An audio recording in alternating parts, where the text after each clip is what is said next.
Let's find out what the commodity market will be looking at this week. We're joined from Chicago by Scott Bauer, CEO, Prosper Trading Academy. Scott, great to see you. Let's talk about gold. Do you think that the Fed's pronouncements and the China trade talks will be an important factor for gold this week?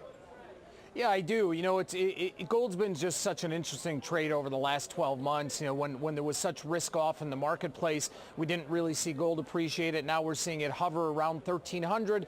You know, you would have thought that maybe we'd see a bigger rally than we are today. It's up a couple dollars, but I think it's being very tempered because the Fed is coming out with minutes on Wednesday, and then we have the China talks that are going to be coming out this week. So I don't think that people want to take much of a position ahead of those two big events coming later this week.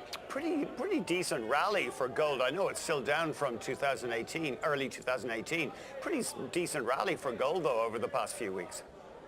It has been, and that was really the dichotomy of the entire year, because when we saw the markets, really selling off earlier in the year and mid-year, we didn't get that rally. Gold was hovering in the low 1200s, 1220-ish area, but it's really over the last couple months and really the last couple weeks that we have seen that rally almost lockstep with the rally in the overall marketplace. So, the typical risk-off appetite for gold really hasn't held. And of course, you have seen the US dollar come off its highs. That's always good for bullion.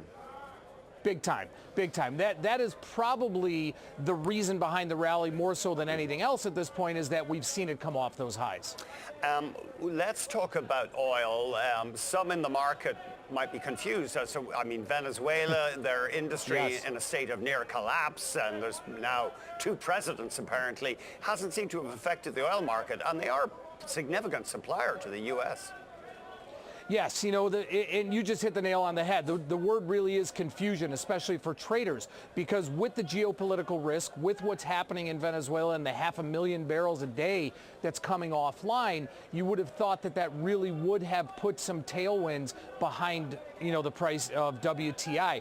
But it hasn't, because end of last week, we got API, EIA data saying that there was just more build, more inventory. And then over the weekend or late on Friday, we got the news out of Baker Hughes that there's more rigs out there. So you have this big push and pull right now. And at least for the short run, the sellers are really taking over. And I would not be surprised to see if we get sub 50 again in WTI pretty soon. Sub 50, and you're emphasizing that you wouldn't be surprised there. Is there a feeling of gloom among the bulls in commodities right now with these signs of potential global economic weakness? That is no question. That is the feeling across the board here. Now, if you want to certainly take the other side to that, and the upside in commodities is always the tougher trade. That's always the more volatile trade. But there is a lot of gloom right now that this overall pall on the marketplace of slower economic growth, basically universally, is really putting some cap on the commodity space.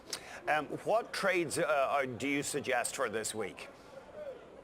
Well, I do like the downside in oil specifically. Okay. I like that because I think that we've seen the intensity of what's going on in Venezuela is probably behind us. I don't see anything else really happening from a geopolitical side of things that's going to incite or really inflame the price of oil there. So I think that what we've seen from the rig count, the data, and the glut of oil that we have, I think that's going to continue to put pressure.